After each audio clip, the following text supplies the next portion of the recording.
ಆಗ್ಲೇ ನಮ್ಮಮ್ಮ ಶಾರದೆ, ಉಮಾ ಮಹೇಶ್ವರಿ, ನಿಮ್ಮೊಳಗೆ ಯಾರಮ್ಮ ಎಷ್ಟು ಚೆನ್ನಾಗಿ ಮಾಡ್ತಾ ಇದ್ರು ಆ ಮಕ್ಕಳನ್ನ ಡ್ಯಾನ್ಸ್. ಅದಾದ ನಂತರ ಈಗ ಮಾಡಿದಂಥ ಪುಟಾಣಿಗಳು ತುಂಬಾ ಚೆನ್ನಾಗಿ ಮಾಡಿದ್ರು. ನಿಮ್ಮ ಮಗು ಕೈಯಲ್ಲಿ ಏನ್ ಮಾಡಿಸ್ಬೇಕು ಅಂತಿದ್ದೀರಾ ಅದನ್ನು ನೀವು ಮಾಡಿ. ಲೋಪನ ಮಾಡ್ಕ ಹೋಗಿರ ಅಂದ್ರೆ ನಾಳೆ ಮಗು ಅದೇ ಮಾತಾಡುತ್ತೆ. ಮನೆಯಲ್ಲಿ ಅಪ್ಪನ ಮನೇಲಿ ಕೆಟ್ಟ ಮಾತಂದು ಮಗು ಒಳ್ಳೇದು ಮಾತಾಡ್ಬೇಕು ಅಂದ್ರೆ ಸಾಧ್ಯ ಇಲ್ಲ. ಅದರಿಂದ ಅಟ್ಲೀಸ್ಟ್ ಮಕ್ಕಳ ಮುಂದೆ ಜೋಪಾನ. ಸೊ ಎಚ್ಚರಿಕೆಯಿಂದ ಇರಿ. ಎಲ್ಲರಿಗೂ ಒಳ್ಳೇದಾಗ್ಲಿ. ಕಿಶೋರ್ ಅವ್ರಿಗೆ ಈ ತರ ಇನ್ನೂ ಉತ್ತಮ ಕಾರ್ಯಕ್ರಮಗಳನ್ನ ಮಾಡುವಂತ ಶಕ್ತಿ ಭಗವಂತ ಕೊಡ್ಲಿ. ಮತ್ತೆ ಎಂಟೈರ್ ಟೀಮ್ಗೆ ಕಾರ್ಯಕ್ರಮ ಚೆನ್ನಾಗಿ ನಡೆಸ್ಕೊಡ್ತಾ ಇದ್ದೀರಾ. ಬಟ್ ನೆಕ್ಸ್ಟ್ ಮಾತಾಡ್ಬೇಕು ಸ್ವಲ್ಪ.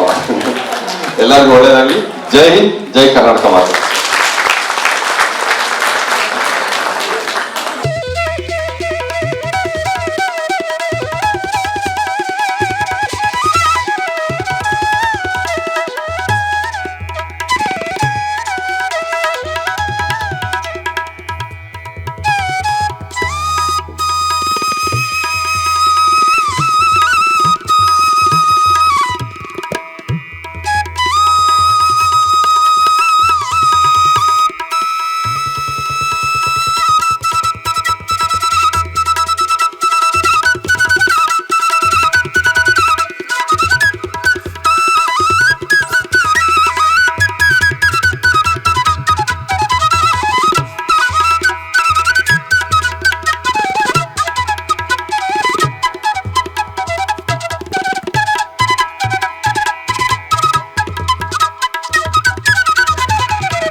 ಧ್ಯಾನದಿಂದ ಕೂತ್ಕೊಂಡು ಈ ಪ್ರೋಗ್ರಾಮ್ ನೋಡ್ತಾ ಇದ್ರೆ ಅದ್ರ ಮಧ್ಯದಲ್ಲಿ 5 ನಿಮಿಷ ಮಾತ್ರ ನಮ್ಮ ಸಿನಿಮಾ ಟೈಮ್ ತಗೊಳ್ತೀವಿ.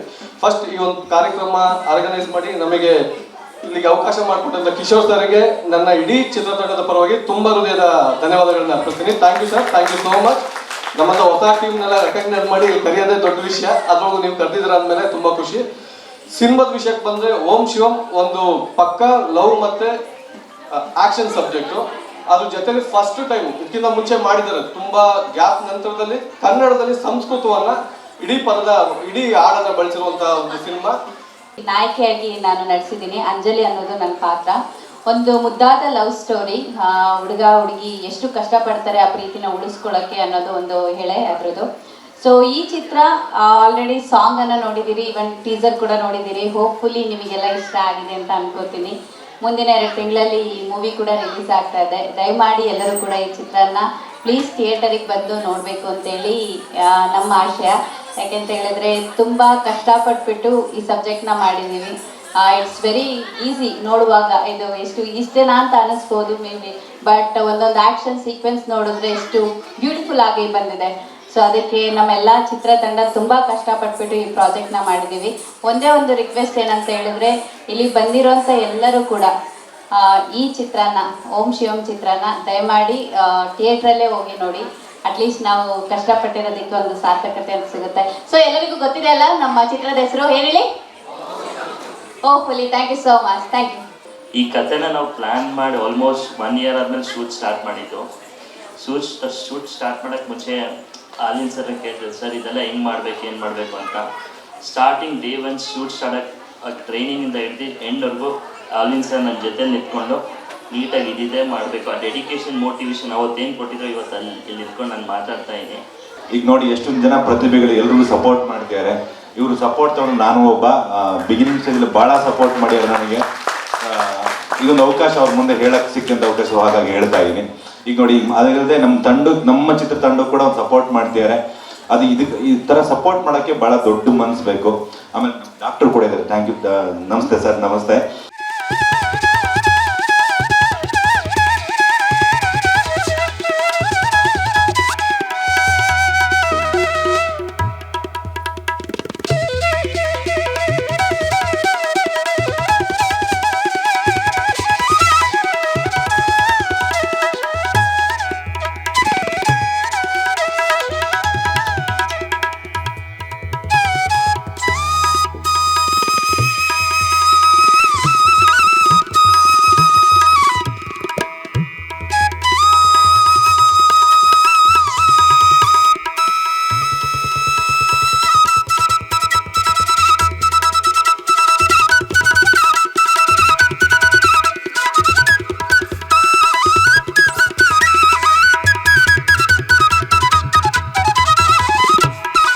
ಕಾರ್ಯಕ್ರಮದ ಬಗ್ಗೆ ಅವಾಗ ನಾನು ತಿಳ್ಕೊತಾ ಇದ್ದೆ, ನೋಡ್ತಾ ಇದ್ದೆ. ರೀಸೆಂಟಾಗಿ ಅವರು ನನ್ನ ಹತ್ರ ಬಂದು, ಸರ್ ನೀವು ಈ ಒಂದು ನಮ್ಮ ಕಾರ್ಯಕ್ರಮಕ್ಕೆ ಬರಬೇಕಂತ ಹೇಳಿದಾಗ ಸರಿ ಅಂತ ನಾನು ಒಪ್ಕೊಂಡೆ. ನಿಜವಾಗ್ಲೂ ತುಂಬ ಖುಷಿ ಆಗ್ತಾ ಇದೆ. ಎಸ್ಪೆಷಲಿ ಇವತ್ತಿನ ಈ ಒಂದು ಕಾಲದಲ್ಲಿ ಒಂದು ಕಲೆ, ಸಂಸ್ಕೃತಿ, ಆಮೇಲೆ ಒಳ್ಳೆ ಕೆಲಸ ಮಾಡಿದವ್ರನ್ನ ರಿಕಗ್ನೈಸ್ ಮಾಡೋದು ಆ್ಯಂಡ್ ಸ್ಪೆಷಲಿ ಮಕ್ಕಳಿಗೆ ಪ್ರೋತ್ಸಾಹಿಸೋದು, ಇಂಥ ಒಂದು ಕಾರ್ಯಕ್ರಮ ಹೆಚ್ಚಿನಾಗಿ ಬೇಕಾಗಿದೆ. ಬಿಕಾಸ್ ಏನಂದರೆ ಈ ಒಂದು ಸೋಷಿಯಲ್ ಮೀಡಿಯಾ, ವ್ಯಾಟ್ಸಪ್ಪು, ಆಮೇಲೆ ಫೇಸ್ಬುಕ್ಕು, ಇನ್ಸ್ಟಾಗ್ರಾಮ್ ಇದೆಲ್ಲ ಬಂದ್ಬಿಟ್ಟು ಎಲ್ಲರ ಕೂತಿರೋ ಜಾಗದಲ್ಲೇ ನೋಡೋದಾಗಿದೆ, ಮೈ ಕೈ ಎಲ್ಲಾಡಿಸಿ ಮಾಡೋವಂಥ ಕೆಲಸನೇ ಇಲ್ದಂಗೆ ಆಗಿದೆ. ಸೊ ಇವನ್ನು ಮೋಸ್ಟ್ಲಿ ಊಟ ಮಾಡೋದೊಂದು ಇನ್ಸ್ಟಾಗ್ರಾಮಲ್ಲಿ ಅದರಲ್ಲಿ ಅದೊಂದು ಬಂದುಬಿಟ್ರೆ ಅದನ್ನೇ ಮಾಡಿಬಿಡ್ತಾರೇನೋ ಅನ್ನೋ ಪರಿಸ್ಥಿತಿ ಬಂದಿದೆ.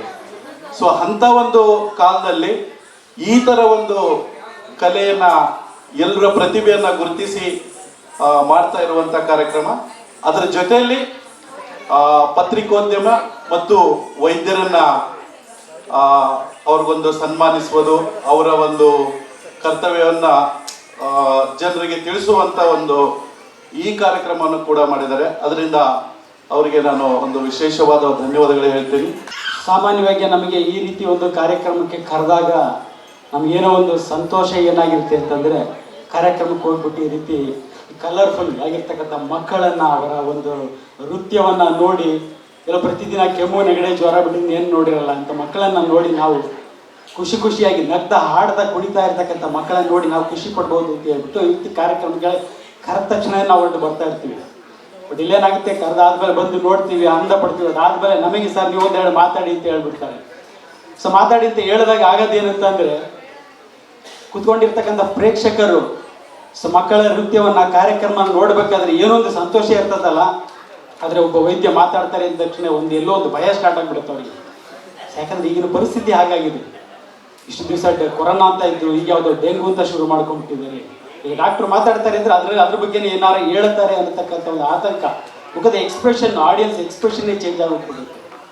ಏನಾಗಿದೆ ಡಾಕ್ಟ್ರು ಅಂತಂದ್ರೆ ಜನರಲ್ಲಿ ಭಯ ಹುಟ್ಟಿಸೋರೇ ಡಾಕ್ಟ್ರು. ಕಾಯಿಲೆ ಬಗ್ಗೆ ಹೇಳೋದು, ಕಾಯಿಲೆ ಬಗ್ಗೆ ಭಯ ಹುಟ್ಟಿಸ್ತಕ್ಕಂಥವ್ರೆ ಡಾಕ್ಟ್ರು ಅಂತ ಹೇಳ್ತಾರೆ. ನನ್ನ ಜೀವನದಲ್ಲಿ ಯಾವತ್ತೂ ಕಲ್ತಿಲ್ಲ, ನಾನು ಭಯ ಅನ್ನೋದು ಗೊತ್ತಿಲ್ಲ ನನಗೆ, ನಾನು ಭಯ ಪಡಿಸೋದು ಗೊತ್ತಿಲ್ಲ ನನಗೆ.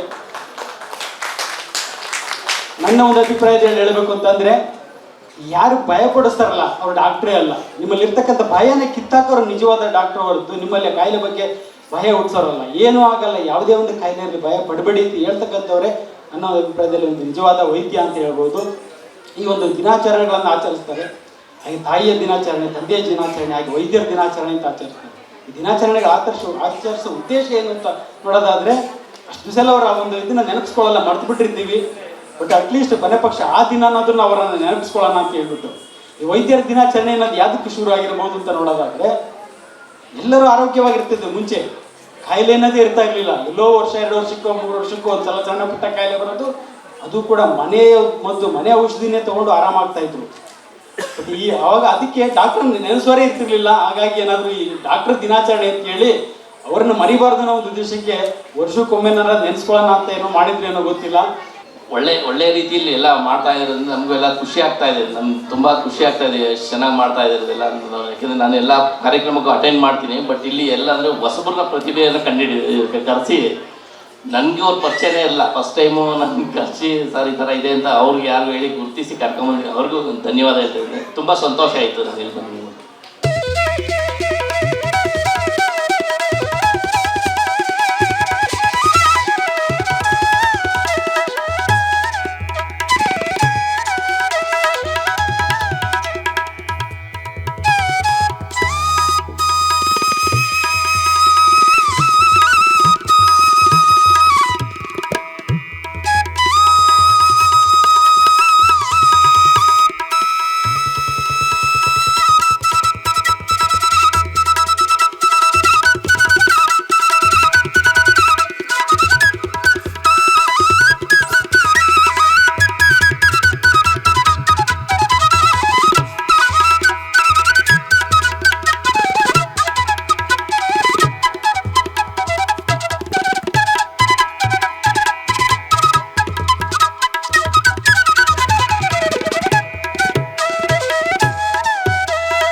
ನಮ್ಮ ತಂಡದ ಹೆಸರು Aradhya school of fine arts. ಇದು 2 ಬ್ರಾಂಚ್ ಇದೆ, ರಾಮೂರ್ತಿ ನಗರ ಮತ್ತು Banjara layout.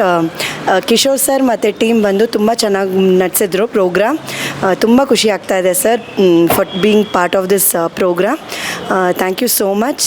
I am very honoured to be here. Very nice. Actually ಅವ್ರಿಗೆ ತುಂಬ ಕಾನ್ಫಿಡೆನ್ಸ್ ಎಲ್ಲ ಬೂಸ್ಟ್ ಆಗಿದೆ. ಇಲ್ಲಿ ಬಂದು ಇಷ್ಟು ಜನರ ಮುಂದೆ ಪಾರ್ಟಿಸಿಪೇಟ್ ಮಾಡಿದ್ದಾರೆ. ಈ ಥರ ತುಂಬ ಪ್ರೋತ್ಸಾಹ ಮಾಡಿದರೆ ಇನ್ನೂ ಚೆನ್ನಾಗಿ ಮಾಡ್ತೀವಿ. Thank you so much. Sir, ನಾನು ಡಾಕ್ಟರ್ ರಾಘವ್ ದಾನಿ ಅಂತ, ರಾಮಮೂರ್ತಿನ ಕಲ್ಕೇರಿಯಲ್ಲಿ ನನ್ನ ಕ್ಲಿನಿಕ್ ಇದೆ, ಮೆಡಿಕಲ್ ಶಾಪು ಇದೆ. ತುಂಬ ಖುಷಿ ಆಯಿತು ಸರ್. ಆ್ಯಕ್ಚುಲಿ ನಾವು ಎಲ್ಲೋ ಒಂದು ಕಣ್ಣಿಗೆ ಕಾಣಲಾರ್ದೇನೆ ನಾವು ಇರ್ತಾಯಿದ್ವಿ, ಬಟ್ ನಮ್ಮ ಒಂದು ಪ್ರತಿಭೆಯನ್ನು ಗುರುತಿಸಿ, ಸೊ ನಾವು ಮಾಡಿರ್ತಕ್ಕಂಥ ಸಾಧನೆಯನ್ನು ಗುರುತಿಸಿ ಇವತ್ತು ನನಗೆ ಕಿಶೋರ್ ಸರ್ ಒಂದು ಪ್ರಶಸ್ತಿಯನ್ನು ಕೊಟ್ಟರು. ನಾನು ತುಂಬ ಆಭಾರಿಯಾಗಿದ್ದೇನೆ ಅವರಿಗೆ. ಸೊ ಹಾಗೆ ತುಂಬ ಧನ್ಯವಾದಗಳನ್ನು ಹೇಳೋಕ್ಕೆ ಇಷ್ಟಪಡ್ತೀನಿ. ಕಾರ್ಯಕ್ರಮ ತುಂಬ ಅದ್ಭುತವಾಗಿ ನಡೀತು ಸರ್. ಹಾಗೆ ಚಿಕ್ಕ ಚಿಕ್ಕ ಮಕ್ಕಳ ಒಂದು ನೃತ್ಯ ಪ್ರದರ್ಶನ ಆಗಲಿ, ಸೊ ಹಾಗೆ ಒಂದು ಡ್ಯಾನ್ಸ್ ಪರ್ಫಾರ್ಮೆನ್ಸು, ಬೇರೆ ಬೇರೆ ತಂಡಗಳು ಮಾಡಿದರು. ತುಂಬ ನೋಡಲಿಕ್ಕೆ ತುಂಬ ಖುಷಿ ಆಯಿತು. ನಾವು ಚಿಕ್ಕವರಿದ್ದಾಗ ಸ್ಕೂಲ್ ಡೇಸಲ್ಲೆಲ್ಲ ಡ್ರಾಮಾ ಪ್ರಾಕ್ಟೀಸು, ಡ್ರಾಮಾ ಎಲ್ಲ ಮಾಡ್ತಾಯಿದ್ವಿ. ಸೊ ಅದೆಲ್ಲ ಹಳೆಯ ನೆನಪುಗಳೆಲ್ಲ ಬಂತು ನನಗೆ. ಎಲ್ಲರಿಗೂ ನಮಸ್ಕಾರ. ನನ್ನ ಹೆಸರು ಶ್ರೀನಿವಾಸ್. ನಮ್ಮೂರು ಕನಕಪುರ ಹತ್ರ ಒಂದು ಕುಗ್ರಾಮ ಅಂತಲೇ ಹೇಳ್ಬೋದು. ನಾವು ರೀಲ್ಸ್ಗಳು ಮಾಡಿಕೊಂಡೇ ಅಲ್ಲಿ ಇಲ್ಲಿ ರೀಲ್ಸ್ಗಳು ಮಾಡಿಕೊಂಡು ಬೆಳೀತಾ ಇದ್ದೋ. ಅದರಲ್ಲಿ ಕಿಶೋರ್ ಸಾರು ಇದು ನಿಮ್ಮ ವಾಹಿನಿ. ಕಿಶೋರ್ ಸರ್ ಅವರು ನಮ್ಮನ್ನು ಗುರುತಿಸಿ ಹಳ್ಳಿಯಲ್ಲಿ ಅಂತ ಇರುವಂತಹ ನಮ್ಮ ಪ್ರತಿಭೆಗಳನ್ನು ಗುರುತಿಸಿ ಇಲ್ಲಿ ಒಂದು ಚಿಕ್ಕದಾದ ಅವಾರ್ಡ್ ಫಂಕ್ಷನ್ ಇಟ್ಕೊಂಡಿದ್ದಾರೆ. ಚಿಕ್ಕ ವೇದಿಕೆ ಅಲ್ಲ, ನಮ್ಮ ದೊಡ್ಡ ವೇದಿಕೆನೇ ಅಂತಲೇ ಹೇಳ್ಬೋದು. ಅವ್ರಿಗೆ ಹೃತ್ಪೂರ್ವಕ ಧನ್ಯವಾದ ಹೇಳೋಕ್ಕೆ ಇಷ್ಟಪಡ್ತೀನಿ. ನಮಸ್ತೆ ಕರ್ನಾಟಕ ಜನತೆಗೆ. ನನ್ನ ಹೆಸರು ಸುಧೀರ್ ಪ್ರಭಾಕರ್ ನಾಯಕ್. ನಾನು ಒಬ್ಬ ಚಲನಚಿತ್ರ ನಟ. ಸೊ ನಂಗೆ ತುಂಬ ಖುಷಿ ಆಯಿತು. ಮೊದಲಿಗೆ ಕಿಶೋರ್ ಕುಮಾರ್ ಅವರಿಗೆ ಧನ್ಯವಾದ. ಇದು ನಿಮ್ಮ ವಾಹಿನಿ ಕಲಾವೇದಿಕೆ ಸಂಸ್ಥೆಗೆ ಧನ್ಯವಾದಗಳು. ನಮ್ಮಂಥ ಪ್ರತಿಭೆಗಳನ್ನು ಗುರುತಿಸಿ ಎಲ್ಲರಿಗೂ ಕರೆದು ಒಂದು ಸ್ಟೇಜ್ ಮೇಲೆ ಕರೆದು ನಮ್ಮನ್ನ ಅವಾರ್ಡ್ ಕೊಟ್ಟಿದ್ದಕ್ಕೆ ಭಾರಿ ಸಂತೋಷ ಆಗಿದೆ. ಅದು ಕರ್ನಾಟಕದ ಮಾಣಿಕ್ಯ ಅಂತ ಅವಾರ್ಡ್ ಕೊಟ್ಟಿದ್ದಾರೆ. ಭಾಳ ಸಂತೋಷ ಆಗ್ತಿದೆ ಸರ್. ನನಗೆ ಭಾಳ ಖುಷಿ ಆಯಿತು ಸರ್. ನಾವು ಎಲ್ಲೂ ಒಂಥರ ಬೇಜಾರು ಬೋರು ಅಂತ ಏನು ಅನಿಸ್ಲಿಲ್ಲ. ಚಿಕ್ಕ ಮಕ್ಕಳು ಚೆನ್ನಾಗಿ ಪರ್ಫಾರ್ಮ್ ಮಾಡಿದ್ರು. ನಮ್ಮ ಹಳೆಯ ಶಾಲಾ ಕಾಲೇಜುಗಳು ದಿನಗಳೆಲ್ಲ ನೆನಪಾಯಿತು. ಇಂಥವು ಹಲವಾರು 100 ಕಾರ್ಯಕ್ರಮಗಳು ಅವ್ರಿಗೆ ಶಕ್ತಿ ಕೊಡಲಿ, ಭಗವಂತ ಶಕ್ತಿ ಕೊಡಲಿ. ಕಿಶೋರ್ ಅವ್ರಿಗೆ ಇಂಥ 100 ಕಾರ್ಯಕ್ರಮಗಳು ಬರಲಿ ಅನ್ನೋದು ನನ್ನ ಆರೈಕೆ ಸರ್. ಎಲ್ರಿಗೂ ನಮಸ್ಕಾರ. ನನ್ನ ಹೆಸರು ಕಿಶೋರ್ ಅಂತ. ಇದು ನಿಮ್ಮ ವಾಹಿನಿ ಕಲಾವೇದಿಕೆ ಪ್ರಧಾನ ಕಾರ್ಯದರ್ಶಿ, ಪತ್ರಕರ್ತ, ನಿರೂಪಕ ಹಾಗೂ ಕಲಾವಿದ ಕೂಡ ಹೌದು. ಸೊ ಇವತ್ತು ನಯನ ಸಭಾಂಗಣದಲ್ಲಿ ಅದ್ಭುತವಾದ ಒಂದು ಕಾರ್ಯಕ್ರಮ ಇತ್ತು. ಅದು ಪತ್ರಿಕಾ ದಿನಾಚರಣೆ ಮತ್ತು ಡಾಕ್ಟರ್ಸ್ ಡೇ ಪ್ರಯುಕ್ತ ಮಾಡಿದಂಥ ಕಾರ್ಯಕ್ರಮ. ಸೊ ಆಲ್ಮೋಸ್ಟ್ ಲೈಕ್ 8 ಅಕಾಡೆಮಿ ಅವರು ಬಂದು ಸಾಂಸ್ಕೃತಿಕ ಕಾರ್ಯಕ್ರಮಗಳನ್ನ ಕೊಟ್ಟರು. ಲೈಕ್ ಭರತನಾಟ್ಯಂ, ಕುಚ್ಚುಪುಡಿ, ಕಥಕಳಿ, ಒಡಿಸ್ಸಾ ಮತ್ತು ಹಾಗೆಯೇ ಹಲವಾರು ಅಕಾಡೆಮಿಗಳಿಂದ ಹಲವಾರು ಪ್ರದರ್ಶನಗಳಿತ್ತು, ಸಾಂಸ್ಕೃತಿಕ ಪ್ರದರ್ಶನಗಳು. ಹಾಗೆ ನಮ್ಮ ಒಂದು ಕಾರ್ಯಕ್ರಮ ಉದ್ಘಾಟನೆ ಮಾಡಿದ್ದು ಬಂದು ಡಾಕ್ಟರ್ ರಾಜು ಶೆಟ್ ಸರ್ ಇದ್ದರು ನಮ್ಮ ಮುಖ್ಯ ಅತಿಥಿಗಳಾಗಿ. ಹಾಗೆಯೇ ಡಾಕ್ಟರ್ ರಾಜು ಕೃಷ್ಣಮೂರ್ತಿ ಅವರಾಗಿದ್ದರು. ಹಾಗೆಯೇ ರಾಘವ್ ದಾನಿ ಅವರಿಗಿದ್ದರು. ಹಾಗೆಯೇ ಹಲವಾರು ಮಂದಿಗಳು ಈ ಒಂದು ಕಾರ್ಯಕ್ರಮದಲ್ಲಿ ಭಾಗಿಯಾಗಿ ಈ ಕಾರ್ಯಕ್ರಮವನ್ನು ಯಶಸ್ವಿಗೊಳಿಸಿದ್ದಾರೆ. ಹಾಗೆ ಪ್ರತಿ ಸತಿ ನಾವೇನು ಮಾಡ್ತೀವಿ ಅಂದರೆ, ನಾವು 60ಕ್ಕೂ ಹೆಚ್ಚು ಜನಗಳಿಗೆ ನಾವು ಗುರುತಿಸಿ ಅವಾರ್ಡ್ ಕೊಡಬೇಕಂತ ನಾವು ನಿರ್ಧರಿಸಿ 2019ರಿಂದ 60 ಜನಕ್ಕೆ ನಾವು ಪ್ರಶಸ್ತಿ ಸಮಾರಂಭ ಕೊಡ್ತಾಯಿದ್ದೀವಿ. ಸೊ ಈ ಸತಿ ಡಾಕ್ಟರ್ಸ್ ಡೇ ಆಗಿರೋದ್ರಿಂದ ಅಂಗನವಾಡಿನಲ್ಲಿ ಟೀಚರ್ಸ್ಗಳಾಗಿರ್ಬೋದು ಮತ್ತು ಆಶಾ ಕಾರ್ಯಕರ್ತರಿಗೆ ಕೊಡಬೇಕಂತ ಒಂದು ಉದ್ದೇಶದಿಂದ 60 ಆಶಾ ಕಾರ್ಯಕರ್ತರನ್ನ ಗುರುತಿಸಿ ನಾವು ಸಮಾಜ ರತ್ನ ಪ್ರಶಸ್ತಿಯನ್ನು ಕೊಟ್ಟಿದ್ದೀವಿ. ಸೊ ಹಾಗೆ ಮಾಧ್ಯಮ ಮಿತ್ರರಾಗಿರುವ NCIB ಅವ್ರು ಕೂಡ ತುಂಬ ಧನ್ಯವಾದಗಳು. 2.5 ಸತತವಾಗಿ ಕಾರ್ಯಕ್ರಮಗಳು ನಡೆದಿದೆ. ಸೊ ಅದೆಲ್ಲ ಕಂಪ್ಲೀಟಾಗಿ ಫುಟೇಜಸ್ಸು ನೀವು ಕಂಪ್ಲೀಟಾಗಿ ನೋಡಬೇಕಂದ್ರೆ NCIBನ ಸಬ್ಸ್ಕ್ರೈಬ್ ಮಾಡಿ, ಶೇರ್ ಮಾಡಿ, ಲೈಕ್ ಮಾಡಿ. ಸೈನಿಂಗ್ ಆಫ್ ಫ್ರಮ್ ನಿಮ್ಮ ಪ್ರೀತಿಯ ಹುಡುಗ ಕಿಶೋರ್.